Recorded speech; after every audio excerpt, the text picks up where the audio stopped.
जी के मस्ती में आपका फिर एक बार स्वागत है। आप लोगों ने जिस तरीके का प्यार सहयोग हमें दे रहे हैं इसके लिए बहुत बहुत धन्यवाद। आज हम सुधीर के अरोरा की पुस्तक जो टीजीटी पीजीटी इंग्लिश का सब्जेक्ट सिलेबस है उसमें थॉमस हार्डी पर विस्तृत चर्चा करने के लिए उपस्थित हुए हैं। इसमें कोई भी क्वेश्चन आपका छूटेगा नहीं। चलो चलते हैं। लिखा है थॉमस हार्डी, इनका जन्म हुआ था 2 जून 1840 को। कब जन्म हुआ था?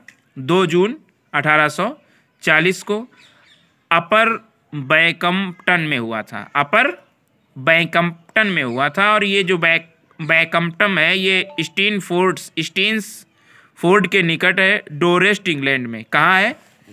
अपर बैकम्पटन में हुआ था, स्टीन्सफोर्ड डोरेस्ट के निकट, इंग्लैंड का शहर है। पिता का नाम इनका थॉमस हार्डी था। एक सेल्फ एम्प्लॉयड थे, मतलब स्वरोजगार व्यक्ति थे। स्टोन मैसन, जो एक पत्थर की मैसन मतलब पत्थर की कारीगरी करते थे, मूर्ति बनाना इत्यादि। तो इनके पिता का नाम था थॉमस हार्डी, इनका भी नाम थॉमस हार्डी है। सेल्फ एम्प्लॉयड थे, स्टोन के कारीगर थे, पत्थर के, एंड लोकल बिल्डिंग कॉन्ट्रैक्टर। और जो लोकल बिल्डिंग के कॉन्ट्रैक्टर थे मतलब इमारत बनाने के ठेकेदार थे, और स्टोन मैसन भी थे, कारीगर भी थे। तो पिता कौन है? Thomas Hardy. क्या थे? सेल्फ एम्प्लॉयड, स्टोन मैसन, लोकल बिल्डिंग कॉन्ट्रैक्टर। जन्म कब हुआ था? 2 जून 1840, अपर बैकम्पटन नियर स्टीन्सफोर्ड डोरेस्ट में। माता का नाम है जेमिमा। क्या नाम है? जेमिमा नाम है माता का। वेल एजुकेटेड लेडी, बहुत ही शिक्षित महिला थी। थॉमस हार्डी की माता जेमिमा जो थी बहुत ही शिक्षित महिला थी। And maid servant and cook, एक नौकरानी थी और भोजन भी बनाती थी किसी के घर में। वेल एजुकेटेड लेडी थी। शिक्षा कहाँ कहाँ थॉमस हार्डी ने पाई? थॉमस हार्डी ने शिक्षा पाई है Kings college London. Kings college London में इन्होंने शिक्षा पाई। शादी इनकी हुई इम्मा लेविनिया गिफोर्ड के साथ में शादी हुई 1874 में। और Florence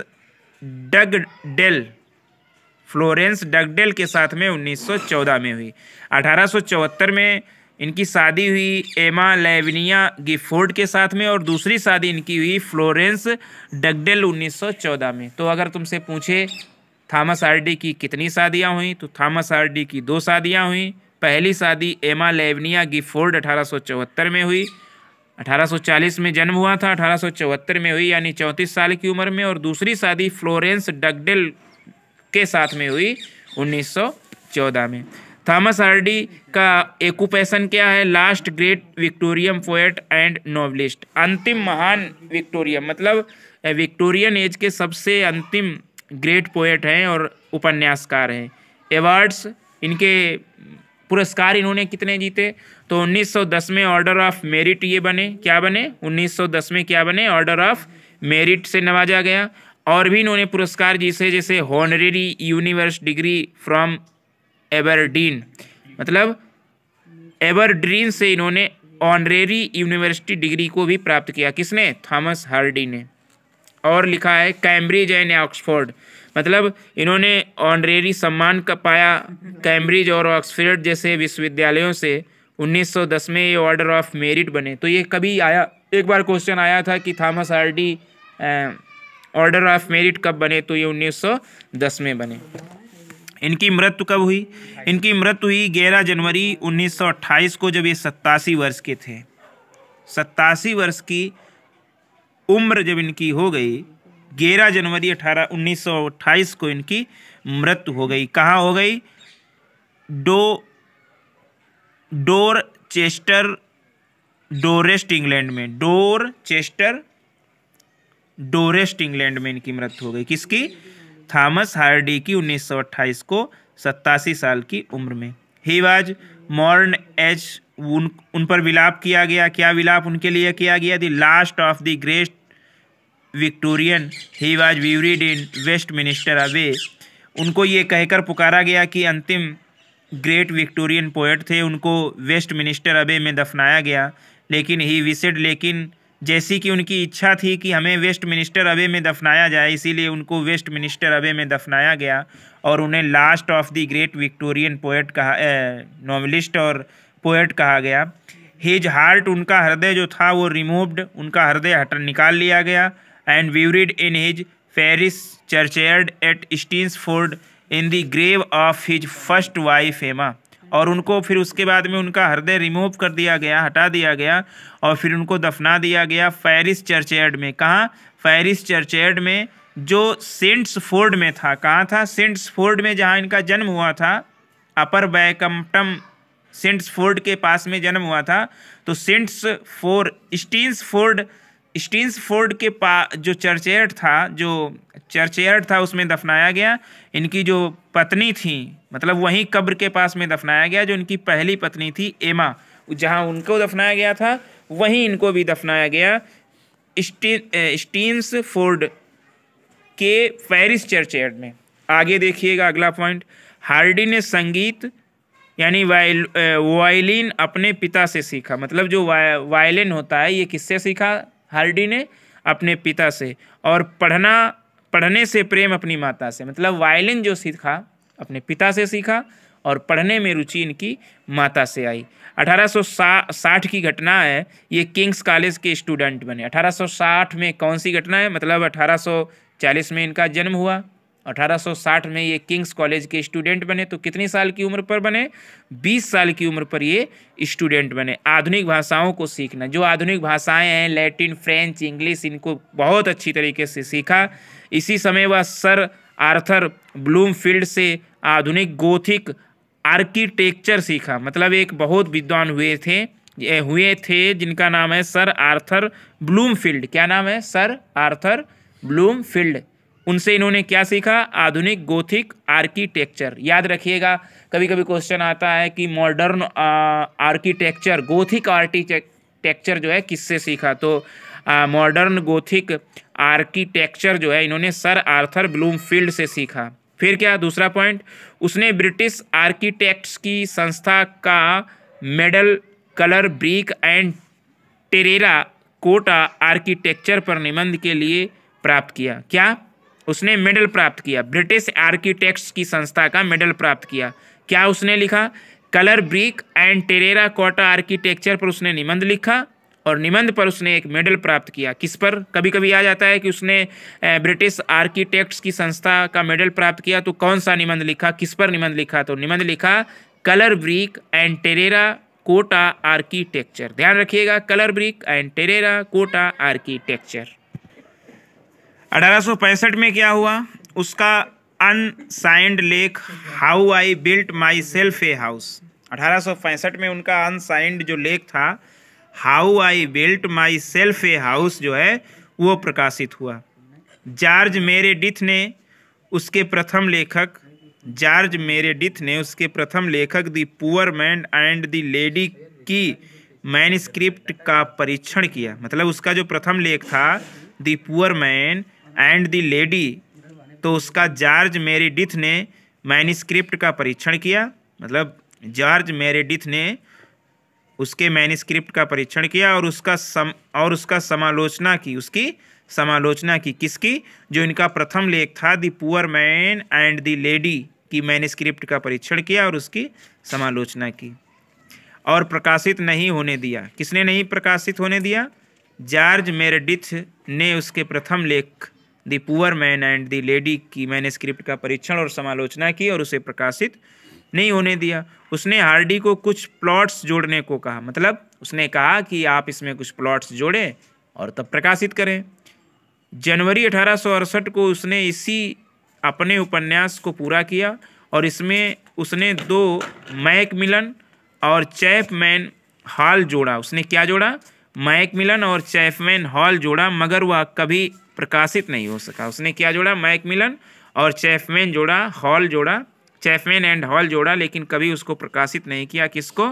the poor and the lady को, जिसे जॉर्ज मेरेडिथ ने कहा था कि इसमें आप प्रकाशित नहीं कर सकते हैं। तो फिर जनवरी 1868 में उसने जोड़ा क्या? मैकमिलन और चैपमैन्स हॉल जोड़ा।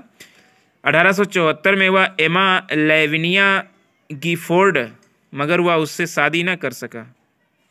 1874 में वह एमा लेविनिया गिफोर्ड को चाहा लेकिन उससे शादी नहीं कर सका क्योंकि वह मर गई। प्रेम इसका किससे हुआ? एमा लेविनिया गिफोर्ड, लेकिन उससे शादी नहीं कर सका क्योंकि वह मर गई। बाद में उसने उसकी सेक्रेटरी, मतलब एमा लेविनिया गिफोर्ड जब मर गई तो उसने उसकी सेक्रेटरी फ्लोरेंस एमिली डगडेल से शादी की। बाद में 1874 में किससे शादी की? फ्लोरेंस एमिली डगडेल से शादी की। वह उससे 40 साल छोटी थी मगर वो प्रसन्न रहते थे। जो ये फ्लोरेंस एमिली डगडेल इनकी दूसरी जो पत्नी थी वो उनसे 40 साल छोटी थी लेकिन वो प्रसन्न रहती थी। आगे लिखा है 11 जनवरी 1928 को मैक्स गेट में उसकी मृत्यु हो गई। किसकी? थॉमस हार्डी की। कहाँ मृत्यु हुई? मैक्स गेट में उसकी मृत्यु हो गई और उसकी राख वेस्टमिनिस्टर अबे में दफनाई गई। कहाँ दफनाई गई? वेस्टमिनिस्टर अबे। उसका हृदय उसकी पहली पत्नी की कब्र स्टिन्सफोर्ड में दफनाया गया। उसका हृदय हम बता नहीं रहे थे, उसका हृदय निकाल लिया गया और फिर उसका हृदय जो है उसकी पहली पत्नी एमा की कब्र स्टिन्सफोर्ड जो इंग्लैंड के पास में था उसमें दफनाया गया। उसकी अंतिम व आठवीं मृत्यु, उसकी अंतिम व आठवीं कविता मृत्यु के बाद प्रकाशित हुई। उसकी अंतिम और आठवीं कविता जो है मृत्यु के बाद प्रकाशित हुई।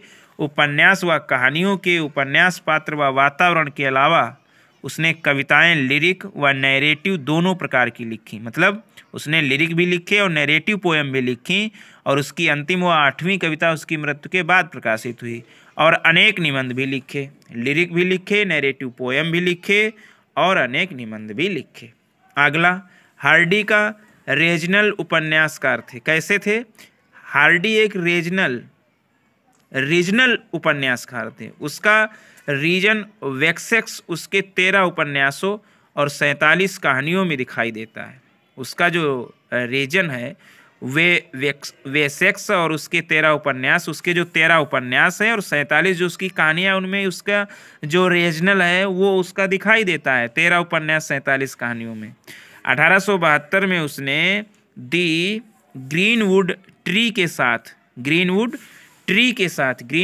के साथ पेस्टोरल वेसेक्स नॉवेल्स की श्रृंखला प्रारंभ की। अब बहुत बड़ा क्वेश्चन है ये, द ग्रीनवुड ट्री के साथ में उसने क्या प्रारंभ किया? तो 1872 में उसने ग्रीनवुड ट्री के साथ में पेस्टोरल वेसेक्स नॉवेल्स की श्रृंखला प्रारंभ की। उसके उपन्यासों के निम्न स्थान थे। उसके उपन्यास कौन कौन थे? North Wessex, Berkshire, lower Wessex, Devon, मतलब नॉर्थ वेसेक्स जो थे कौन सा स्थान था? बर्कशायर वाला। Lower Wessex, Devon, south Wessex, Dorset और आउटर या नेदर वेसेक्स ये समरसेट। ध्यान रखिएगा, बर्कशायर क्या कहा जाता है? North Wessex.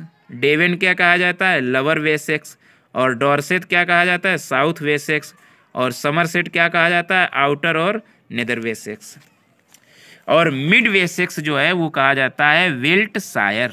क्या कहा जाता है? विल्टशायर। नॉर्थ यानी उत्तर Wessex, Berkshire, lower Wessex, Devon, south Wessex, Dorset, outer और नेदर्स वेसेक्स, समरसेट और मिड माने मध्य का कहा जाता है विल्टशायर। मेजर नॉवेल्स, इसके कुछ प्रमुख नॉवेल्स हैं उनको देख लीजिएगा। Novels of character and environment, क्या है इसके नॉवेल? पहला है the poor man and the lady 1867, unpublished. लिखा तो गया 1867 में और ये अनपब्लिश्ड था और बाद में ये खो गया।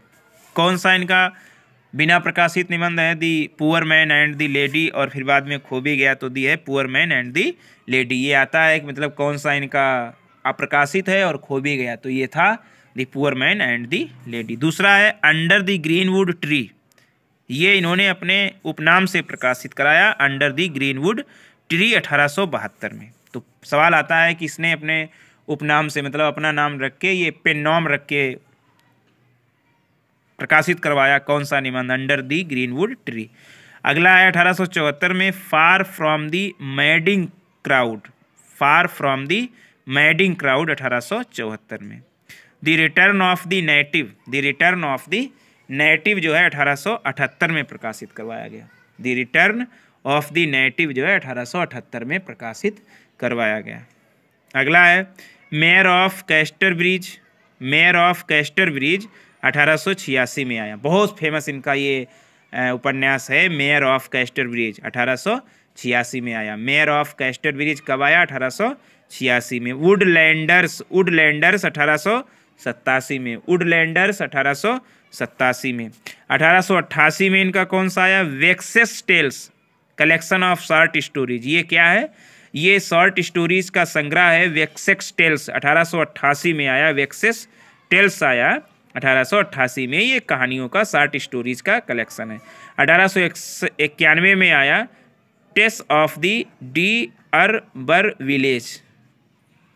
टेस of the d'Urbervilles 1891 में। अगला है 1894 life's little ironies a collection of short stories. ये भी एक शॉर्ट स्टोरीज का कलेक्शन है 1894 में। लाइफ्स लिटिल ट्रोनीज क्या है? लाइफ्स लिटिल ट्रोनीज ये शॉर्ट स्टोरीज का कलेक्शन है। एक और था वेक्सेस टेल्स, वो भी शॉर्ट स्टोरीज का कलेक्शन है, 1888 में आया। और लाइफ्स लिटिल ट्रोनीज ये 1894 में आया, शॉर्ट स्टोरीज का कलेक्शन है। 1895 में ज्यूड दी ऑब्सक्यूर क्या आया? 1895 में ज्यूड दी ऑब्सक्यूर। तो ये इनके उपन्यास कुछ फेमस है, एक बार फिर देख लीजिएगा। 1800 the poor man and the lady 1867 में आप प्रकाशित और खो भी गया। Under the greenwood tree उपनाम 1874। Far from the madding crowd 1874। The return of the native 1878 में प्रकाशित। द मेयर ऑफ कैस्टरब्रिज बड़ा फेमस उपन्यास 1886 में प्रकाशित। द वुडलैंडर्स 1887 में प्रकाशित। Wessex tales a collection of short stories 1888 में प्रकाशित। Tess of the d'Urbervilles 1891 में प्रकाशित। लाइफ्स लिटिल ट्रोनीज शॉर्ट स्टोरीज का कलेक्शन 1894। ज्यूड दी ऑब्सक्यूर 1895। अब रोमांसेस एंड फैंटेसीज कुछ रोमांस और फैंचीज जैसे अफेयर ऑफ ब्लू आइज, बहुत अच्छा रोमांस है the affair of blue eyes, ये 1873 में इसने लिखा। कब लिखा? 1873 में affair of blue eyes. Affair of blue eyes. अगला है 1880 में लिखा द ट्रम्पेट मेजर। क्या लिखा? द ट्रम्पेट मेजर 1880 में। टू ऑन ए टावर 1882 में। टू ऑन ए टावर 1882 में। 1891 में the group of noble dames. A group of noble DIMMs ये कलेक्शन है शॉर्ट स्टोरीज का, 1891 में आया ग्रुप ऑफ नोवेल्स डेम्स। 1897 में द वेल विलव्ड 1897 में। First publish as a serial from 1892। 1892 में ये प्रकाशित हुआ और पहला पब्लिकेशन आया और 1892 से फिर ये सीरियल क्रम में प्रकाशित हुआ द वेल विलव्ड 1897 में। नॉवेल्स ऑफ इंजेन्युटी ये नॉवेल्स हैं, उपन्यास और भी हैं। 1871 में डिस्पिरेट रेमेडीज ये उपनाम से हुआ। डिस्पिरेट रेमेडीज ये उपन्यास इन्होंने उपनाम से 1871 में। 1876 में द हैंड ऑफ इथेलवेरा 1876 में। 1881 में लॉयड सीएन क्या है? लॉयड सीएन 1881 में। तो एक बार फिर देख लेते हैं। 1873 में पेयर ऑफ ब्लू आइज। फिर उपन्यास भी इनके देख लेते हैं। Poor man and the lady 1867। 74 में फार from the madding crowd. Under the greenwood tree ये उन्होंने 1872 में उपनाम से लिखा। 74 में फार फ्रॉम द मैडिंग क्राउड। 1878 में the return of the native. 1886 में द मेयर ऑफ कैस्टरब्रिज। 1887 में द वुडलैंडर्स। 1888 में वेक्सेस टेल्स। 1891 में the taste of the D harbour village. 1894 में लाइफ्स लिटिल ट्रोनीज। 1895 में ज्यूड दी ऑब्सक्यूर। 1800 रोमांस और फैंटेस्टिस हैं। 1876 में the pair of blue eyes. 1880 में ट्रम्पेट मेजर। 1882 में टू ऑन ए टावर। 1891 में a group of noble dames a collection of short stories. 1897 में the well of beloved first published 1892 में। अब कुछ नॉवेल हैं। 1871 में डिस्प्रेटिव रेमेडीज। 1876 में द हैंड ऑफ एथेलवेरा। 1881 में लॉयड सीएन। पोट्री कौन कौन सी हैं? पोट्री है Wessex poems and other verses, Wessex poems and other verses 1898 में प्रकाशित हुआ। Poems of past and present 1901 में। Time's laughing stance, time's laughing stance 1909 में, टाइम्स लॉफिंग स्टेंस 1909। अगला है moments of visions 1917। Late lyrics and earlier with many other voices, late lyrics and earlier with many other voices 1922। Human shows for fantasies 1925, human shows for fantasies 1925। Winter words in various moods and metres published posthumously in 1928। मतलब इनकी मृत्यु के बाद में ये कविता इनकी प्रकाशित हुई। कौन सी? Winter's words in various moods and metres published posthumously. कौन सी कविता? Winter words in various moods and metres 1928। आगे है दी डिनेट्स 1903 से 1908 तक प्रकाशित हुई। सीरियल में 3 वॉल्यूम इसके प्रकाशित हुए। ये इपिक था। दी डिनेट्स हार्डी का ये इपिक था। क्लोजेट ड्रामा था। Representing the course of Napoleonic, मतलब ये इसने दी डिनेट्स में क्या इसने प्रेजेंट किया है? नेपोलियन की जो रिप्रेजेंट है कोर्स, उसके जो पथ है उसको प्रकाशित कराया गया 1903 से 8 तक। डिनेट्स ये 3 वॉल्यूम में प्रकाशित हुआ। एपिक है, क्लोजेट ड्रामा है। अगला है उनके मतलब 3 नेपोलियन के वार जो है 1805 से 1815 तक जो उसने युद्ध लड़े उसका उसने पूरे पथों का वर्णन किया है। किसमें? दी डिनेट्स में। आगे है the famous tragedy of the queen of Cornwall, इसकी famous tragedy of queen of Cornwall ये ड्रामा है 1923 में लिखा गया। तो फिर एक बार देख लेते हैं। Wessex poem and other verses 1898। Poems of the past and present 1901। Time's laughing stance 1909। Moments of vision 1917। Late lyrics and earlier with many other voices 1922। Human shows for fantasies 1925। Winters words in various moods and metres इसकी मृत्यु के बाद प्रकाशित हुआ। 1928 में मरे, उसके बाद प्रकाशित हुआ। 1928 में ही मरे, उसके 1-2 महीना प्रकाशित हुआ। दी डिनेट्स 1903 से 1908 तक 3 वॉल्यूमों में प्रकाशित हुआ। ये क्लोजेट ड्रामा है, इपिक भी है। इसमें नेपोलियन के 1805 से 1815 तक जो युद्ध लड़े गए उसका वर्णन किया गया है। और last the famous tragedy of the queen of Cornwall 1923 में ये प्रकाशित, ये एक ड्रामा है वर्सेस। तो बार बार इस वीडियो को देखें। थॉमस हार्डी का पूरा जीवन परिचय हमने कई बुक्स का मिल के दिया है और लाभ उठाएं। Thanks for watching.